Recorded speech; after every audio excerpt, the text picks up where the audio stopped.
Pimenta, abogada, y por cierto heredó la agencia de Mino Raiola, es representante de futbolistas como el propio Erling Haaland. Incluso hoy llevó a Gilberto Mora a la tribuna, quien estaba haciendo el... Le sale mejor a mi querido emperador. Ahora, mi querido Gatillere, te pregunto con respecto a los futbolistas mexicanos, específicamente de Gilberto Mora.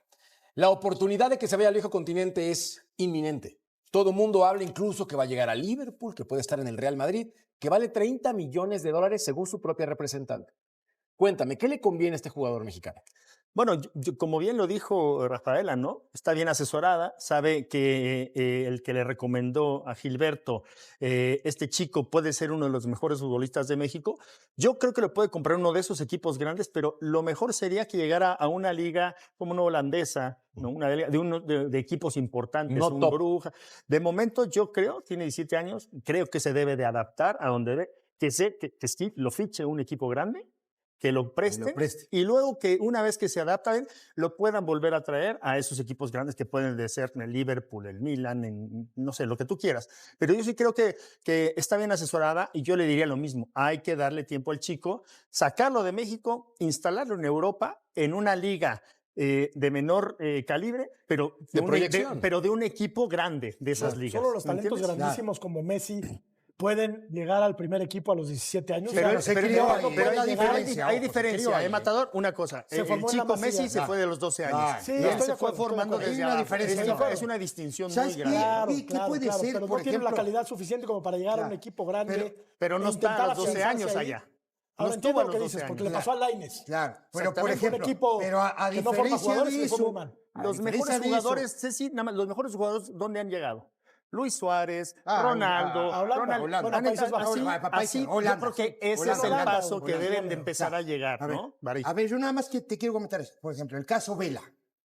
¿Quién compra a Vela? Arsenal. ¿Dónde lo manda? El Arsenal. Al Español, bueno, Real Sociedad. A la Real Sociedad. No, primero lo mandó al Racing de Santander, ¿eh? Ojo. Lo presta Y primero. después hizo la formación. Exactamente. Juan Griezmann. ¿Estás de Por eso acuerdo? te estoy La diciendo rompe. que ese es el camino correcto para el chico este. Ahora, yo soy de la idea, digo, está bien 30. Bueno, te doy 10 este año, te doy 10 el otro y 10 el otro. Ahora sí los vale. Conforme va. O sea, porque yo creo que ¿Estás de acuerdo o no? repente el futbolista no le mexicano, tienes 30, este es un caso 30 aparte, ¿no? El de bolas Gilberto de Mora. uno, Es un garbanzo de a libra, ¿no? Es una aguja en un pajar. No hay futbolistas de esta calidad en México, esa es la realidad. Pero luego encarecen mucho a los futbolistas mexicanos y por eso les cuesta tanto trabajo salir. Porque luego llega el Monterrey y pone más plata que igual el Sevilla. Pero ¿no? esos equipos lo pueden comprar, Matador. Me quedo aquí. Ella está bien relacionada con equipos top. Y un equipo top, ese dinero no lo pasa puede eso, Paco. comprar y luego que lo ceda. Ok, por eso vuelvo a repetir. Pero no pasa eso, que encarecen demasiado al futbolista mexicano. no, eso es un hecho. Lo inflan mucho. Este es diferente. Y por eso les cuesta tanto trabajo salir. Él es diferente, creo yo. Él es diferente. Príncipe. Estoy de acuerdo contigo. Estoy de acuerdo contigo, pero quien encarece al futbolista mexicano normalmente es el club. Acá te está diciendo la representante de Erling Haaland y de una cantidad de estrellas. Ella sabe cómo se maneja el mercado y ha visto calidad en Gilberto Mora. Ahora, ojo, costo-beneficio. Voy a pagar 30. Si este chico puede crecer como lo visualizamos, va a costar 150. Hoy Julián Álvarez, que no estoy comparando, cuesta 150. ¿Por qué no pensar que pagas 30 y después puedes venderlo en 80, en 90, en 60? Si se desarrolla de buena manera, tiene 17 años, ¿no? Entre comillas puedes desperdiciar, digo desperdiciar por lo que dice Paco, llevarlo a una liga tal vez donde haya menos presión para que madure, para que embarnezca y a los 20 años todavía siendo joven, puede ir a un equipo top en Europa, ¿no? A un Liverpool, a un Real Madrid, a un Barcelona. Entonces yo creo que el costo-beneficio hace sentido para pagar 30 por un chico como él. Sí. Para poner en contexto, es el jugador más joven de la justa mundialista. Gilberto Mora. Pausa. Volvemos a punto final. Y hablamos de uno que no es tan joven, pero es un crack, es un dios, que ama Paco Palencia.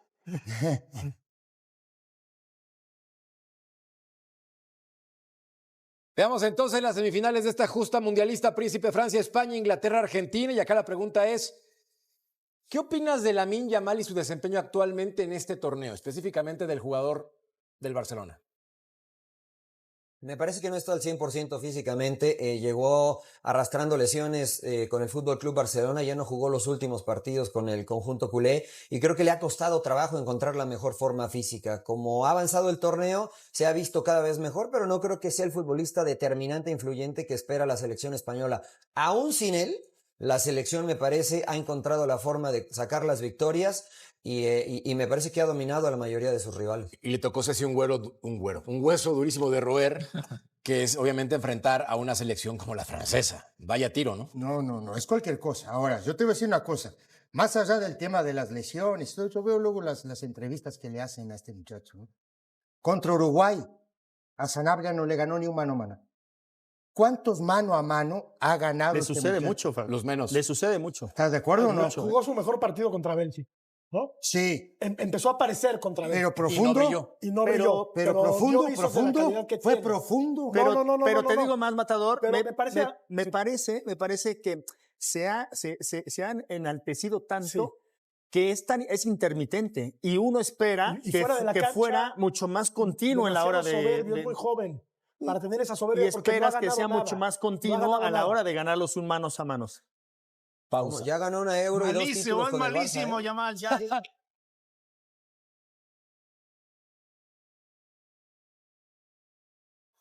Punto clave, eso significa preguntas express. Emperador, pon atención, por favor, que empiezo contigo. Arrancamos entonces con Julián Quiñones. ¿Tiene que dejar Arabia para jugar en otra liga? Sí, no, ¿y por qué? Sí, bueno, aunque fue campeón goleador con 33 goles, parece que el Chelsea lo quiere y creo que tiene todo el talento para jugar en la Premier League. Claro. Veremos si él quiere, porque los petrodólares mandan. Tocayo, la pregunta es simple. ¿Quién ha sido el mejor jugador de esta justa mundialista? Lionel Messi. ¿Por qué? Porque ha sido influyente, porque ha marcado muchos goles, porque ha asistido y por lo que genera y representa para el fútbol argentino. El mejor, sin duda. ¿Sé si la Liga MX detiene el crecimiento de sus propios jugadores? Sí. No, ya está. No, ya te pregunto concreto, más. Tienes razón, rápido, porque aparte te digo más. Pero sí. Gatillere, ¿qué jugador mexicano tiene que irse a Europa ya? 2, Lira y Mora. Qué rápido, Así se de ve que rápido. estudiaste muy bien. Así de Príncipe, la tecnología ha hecho del fútbol un deporte más justo. Al 100%, al 100%. No perfecto, nunca lo será, pero más justo. Ya, ¿para qué tanto rollo? Pausa, punto final. Express, ya está. ¿no? Así, Express, mira, ¿no? rápido, hasta la aurreza.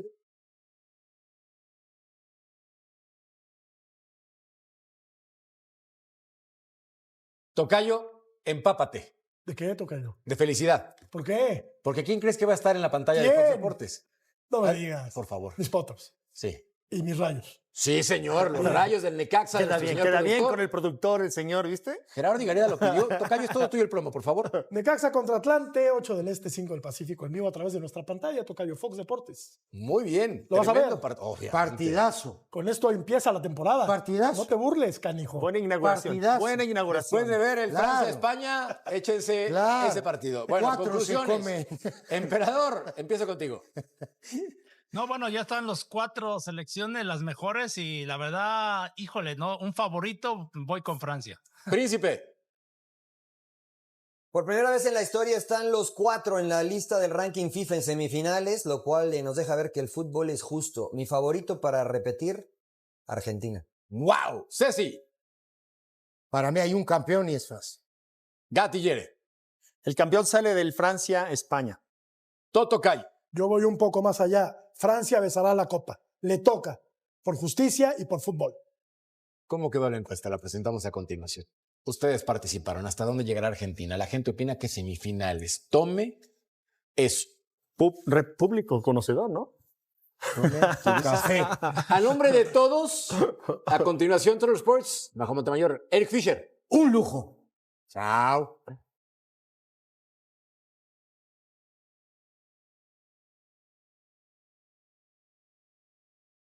$6 millones, un contrato que se apaga en silencio, un estadio que sigue sin nombre ni ubicación y una fecha ya marcada en el calendario para volver a defender un título.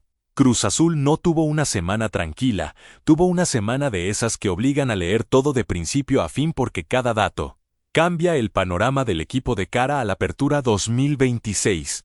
Hubo una salida que dejó plata en caja, otra que amenaza con dejar al club sin nada. Un entrenador que ya habla de título antes de jugar un solo partido oficial y una afición que sigue esperando año tras año. Una casa propia que todavía no tiene ni fecha ni lugar definido. Todo esto ocurrió en cuestión de días, casi sin margen para respirar entre una noticia y la siguiente. Y el hincha celeste tiene que estar al tanto de cada detalle porque las próximas semanas van a definir buena parte del rumbo institucional y deportivo del club. Antes de entrar de lleno en cada tema, deja tu like y contanos en los comentarios cuál de todas estas noticias te movió más el piso, porque hay material para el debate en cada uno de los 7 frentes que vamos a repasar. Vamos a empezar hablando primero de la salida que ya es oficial y que dejó una cifra más que interesante en las cuentas celestes. Orgos ya no es jugador de Cruz Azul y la noticia se confirmó este domingo cuando el Al-Ain, considerado el club más ganador de los Emiratos Árabes Unidos, lo presentó oficialmente como su nuevo delantero. La operación se cerró, según información del sitio 365 Scores México, en $6 millones, una cifra que engrosa las arcas del club justo en medio del armado del plantel para el torneo que arranca en pocos días. Pero el dato que realmente vale la pena remarcar no es el monto recibido de manera inmediata, sino la letra chica del acuerdo. Cruz Azul se aseguró una cláusula de reventa, retendrá el 10% de cualquier transferencia futura del delantero. Y además se garantizó la posibilidad de sumar bonos económicos atados a los objetivos deportivos que Diokis pueda cumplir en su nueva casa. Es decir, el club celeste no solo cobró por la salida, sino que dejó una puerta abierta para seguir cobrando en el futuro si el griego continúa su carrera en el circuito de transferencias millonarias del fútbol árabe. En la presentación oficial, entre las imágenes que el Al-Ain compartió para dar la bienvenida a su refuerzo, apareció una fotografía del propio Yumuque celebrando un gol convertido justamente ante el Club América, en uno de los capítulos del clásico joven que disputó mientras vestía la camiseta cementera. Una casualidad que no pasó desapercibida entre los hinchas de ambos clubes y que generó comentarios divertidos en redes sociales. El propio delantero se mostró entusiasmado con su nuevo desafío, sé que es el club más ganador de los Emiratos Árabes Unidos. Y eso fue lo que me hizo elegir al Al-Ain, es el equipo más grande de aquí. Nunca tuve dudas, declaró ante las cámaras oficiales de su nuevo club, remarcando la cantidad de títulos que ha levantado la institución como uno de los factores centrales de su decisión. También dejó en claro sus objetivos inmediatos: quiero empezar la temporada de la mejor manera posible, sano y jugando muchos partidos, tratando de anotar goles y ganar trofeos, cerró, dejando en claro que llega con hambre de protagonismo. Habrá quien lea esta cifra y la encuentre modesta para un delantero de su perfil, pero quien mira el negocio completo, con la cláusula de reventa incluida, difícilmente pueda decir que Cruz Azul salió perdiendo de esta negociación. Conviene recordar, además, que Kumax no había sido una figura descollante durante toda su etapa en la máquina, por lo que capitalizar su salida con una cifra fija más un porcentaje futuro representa, desde cualquier ángulo que se lo mire, una gestión administrativa por encima del promedio. El fútbol árabe se ha convertido en los últimos años en un destino recurrente para jugadores que buscan un salto económico importante, y el Al-Ain, como club insignia de los Emiratos Árabes Unidos, encaja perfecto en ese perfil de comprador, dispuesto a pagar bien por nombres con recorrido en ligas competitivas como la mexicana. El tiempo dirá si esa cláusula de reventa termina activándose, pero el solo hecho de haberla negociado ya deja parado bien al departamento deportivo celeste de cara a futuras operaciones similares. Ya que hablamos de salidas, hay otra que todavía no es oficial pero que empieza a oler cada vez más a despedida, la de Toro Fernández. El delantero uruguayo atraviesa un presente completamente distinto al de Kumax, porque en su caso no hay transferencia millonaria ni presentación en otro club, sino un silencio cada vez más incómodo que empieza a generar preguntas serias dentro del entorno celeste. El dato duro es el contractual: su vínculo con Cruz Azul vence el 1 de diciembre y, hasta el momento, no hay ningún indicio público de una renovación en marcha. Esto significa que, si no aparece una negociación en las próximas semanas, el uruguayo podría quedar libre al finalizar su contrato. Una salida que no dejaría absolutamente nada en las arcas del club, algo que contrasta de manera directa con el negocio recién cerrado por el delantero griego. La señal más clara de que algo no anda del todo bien no vino de ningún comunicado, sino de los hechos futbolísticos, en los 2 amistosos de pretemporada que Cruz Azul disputó rumbo a la Apertura 2026. Primero ante el Atlético Morelia y después frente al Comunicaciones de Guatemala. Toro Fernández estuvo convocado y a disposición de Joel Wiki, pero no pisó la cancha ni un solo minuto en ninguno de los 2 partidos. 0 minutos en 2 amistosos de preparación es un dato que ningún análisis futbolístico puede pasar por alto, mucho menos tratándose de un delantero de jerarquía que en otro contexto sería titular indiscutido. A pesar de este panorama poco alentador, el propio jugador dejó una publicación en sus redes sociales que despertó cierta esperanza entre la hinchada, dando a entender que su deseo es continuar defendiendo la camiseta celeste pese a no haber sumado minutos en los amistosos. Si algo enseña el fútbol es que estas situaciones casi nunca se resuelven con declaraciones de buena voluntad, sino con papeles firmados. Y hasta que eso no ocurra, la sombra de la salida sin compensación va a seguir sobrevolando cada semana que pase. Hay que sumar, además, un dato de contexto que complica todavía más el panorama del uruguayo. La competencia por un lugar en la delantera celeste se volvió mucho más dura en las últimas semanas. Con Cristian Evere atravesando un gran presente, Luca Romero ganando protagonismo partido tras partido, y Nicolás Ibáñez ya recuperado físicamente y peleando fuerte por un puesto en el 11 inicial. En ese contexto, cada minuto que no suma Toro Fernández en los amistosos no solo es una señal contractual, sino también una señal futbolística, porque el cuerpo técnico parece estar mirando hacia otros nombres a la hora de definir quién lidera el ataque celeste en el arranque del torneo. Que un delantero de su trayectoria quede relegado de esta manera, sin sumar ni un solo minuto en 2 partidos de preparación, habla de una situación que excede lo puramente administrativo y empieza a meterse de lleno en el terreno futbolístico. Y ahí aparece una pregunta que todavía nadie contestó de manera oficial: si el club decide no renovarlo, ¿buscará una salida negociada antes de que termine el año para al menos recibir algo a cambio? ¿O simplemente dejará correr el reloj hasta que el contrato se extinga por sí solo? La experiencia reciente con Yucás demostró que Cruz Azul sabe negociar bien cuando se lo propone. Así que llama la atención que con Toro Fernández el escenario luzca tan distinto, casi como si las prioridades del club estuvieran puestas en otro lado.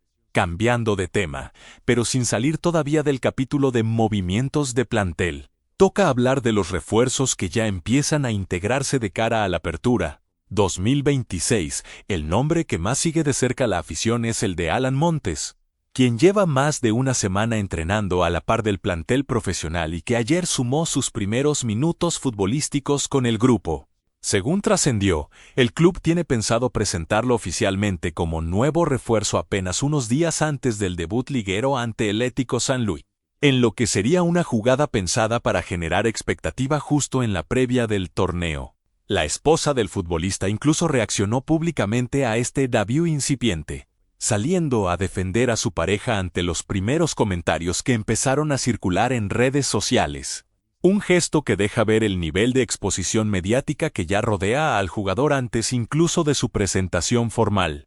En paralelo, y en otra rama del club que también merece su espacio, la escuadra femenil de Cruz Azul disputó su propio amistoso este sábado.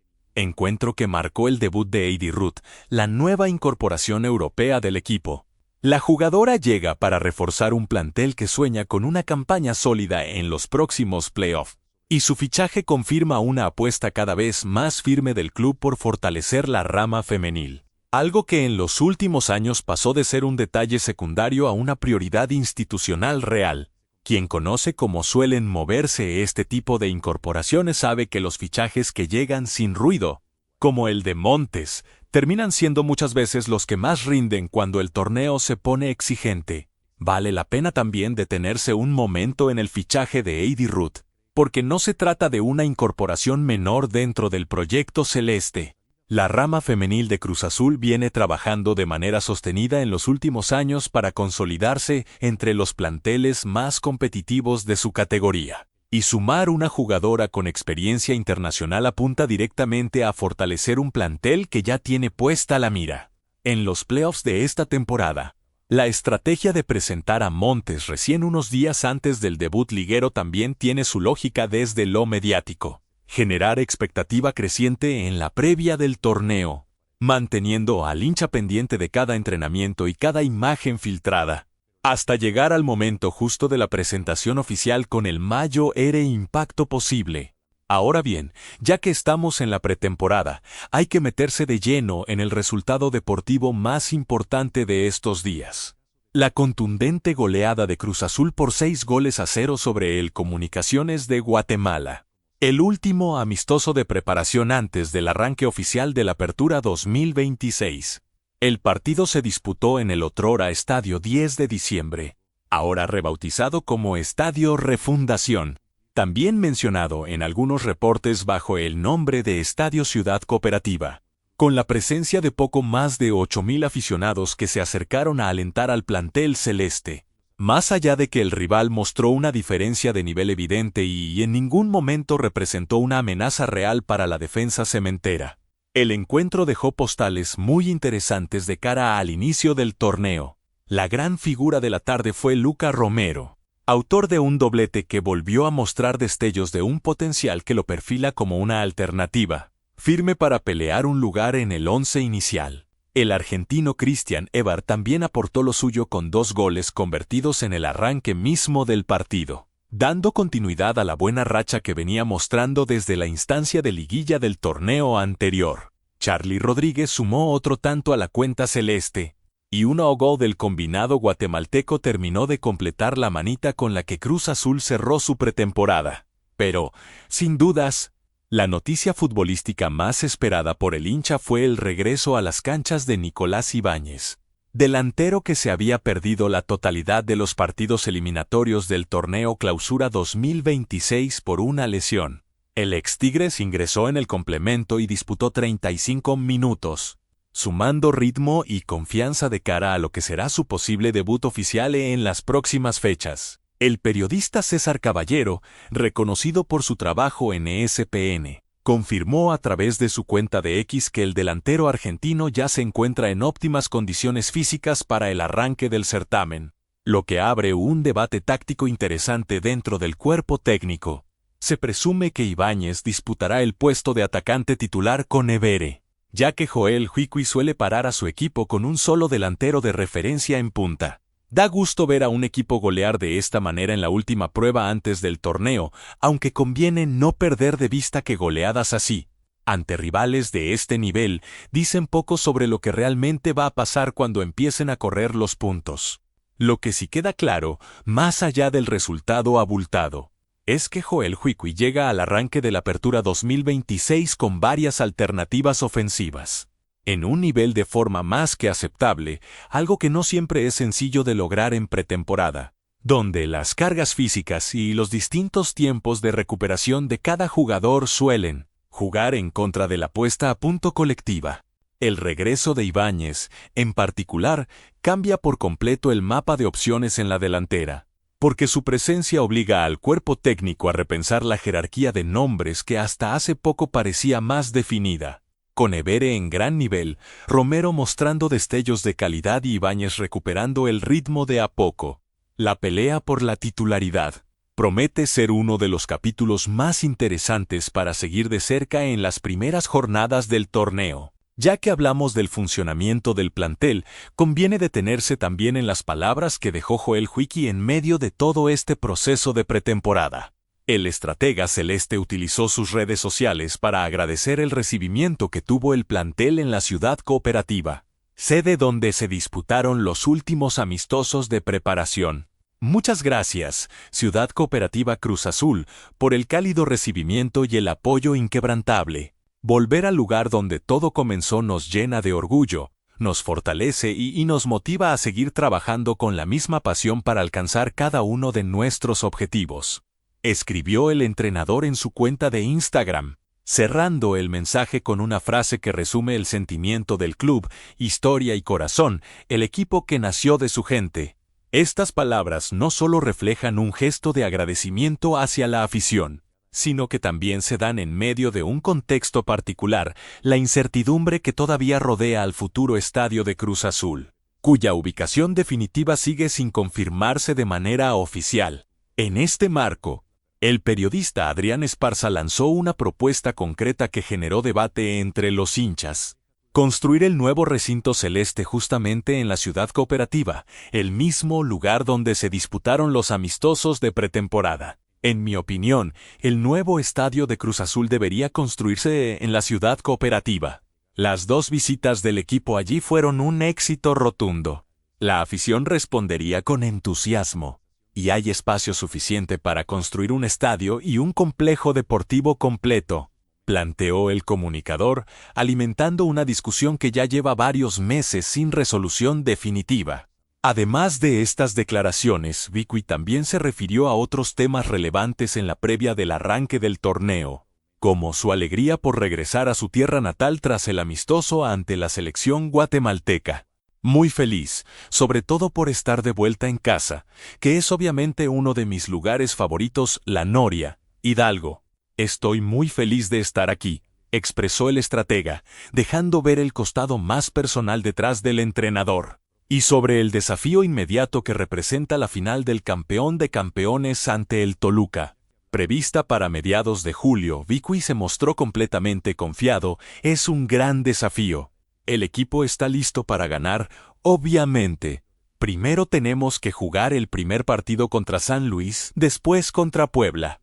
Entonces, estamos listos para conquistar el campeonato contra Toluca, declaró con firmeza. Suena bien en el papel y hasta contagia el entusiasmo del propio entrenador. Pero no está de más recordar que declarar el título por anticipado, antes de haber sumado un solo punto oficial, es un ejercicio arriesgado que después hay que sostener con resultados concretos dentro de la cancha. Hay que tener en cuenta, además, que este tipo de mensajes públicos cumplen una función que va más allá de lo estrictamente futbolístico. Fortalecen el vínculo emocional entre el entrenador y la afición, sobre todo en un momento en el que el club todavía no tiene resuelto un tema tan sensible como el del estadio propio. Que Vicui elija hablar de historia y corazón justo en medio de esta incertidumbre institucional no parece casual. Y en ese sentido, sus palabras funcionan casi como un gesto de contención hacia una hinchada que reclama certezas en más de un frente. Pensando bien en todo este combo de declaraciones y contexto institucional, hay que volver sobre el reclamo del nuevo estadio, porque no es un tema menor ni algo que surgió de la nada. El ex delantero Paco Palencia, una de las voces históricas más respetadas dentro del entorno celeste, también alzó la voz en las últimas semanas para exigir que el club avance de una vez por todas con la construcción de un recinto propio y moderno para su afición. Se trata de un reclamo que viene de larga data, ya que Cruz Azul es uno de los pocos equipos grandes de la Liga México que todavía no cuenta con un estadio propio definitivo, lo que genera un sentimiento de deuda pendiente entre gran parte de la hinchada. La propuesta de Esparza sobre la Ciudad Cooperativa se suma entonces a un debate que combina lo futbolístico con lo institucional, y que promete seguir generando titulares en los próximos meses, sobre todo si el club empieza a dar señales concretas sobre los terrenos, los tiempos y el financiamiento de semejante obra.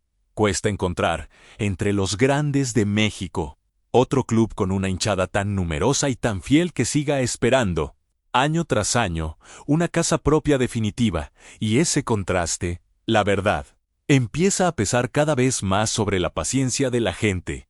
El propio recibimiento que tuvo el plantel en la Ciudad Cooperativa durante los 2 amistosos de pretemporada parece haber funcionado como argumento de peso a favor de la propuesta de Esparza, porque no es común que un club llene las tribunas de un recinto que ni siquiera es su sede habitual, y menos aún en partidos que no tienen puntos en juego.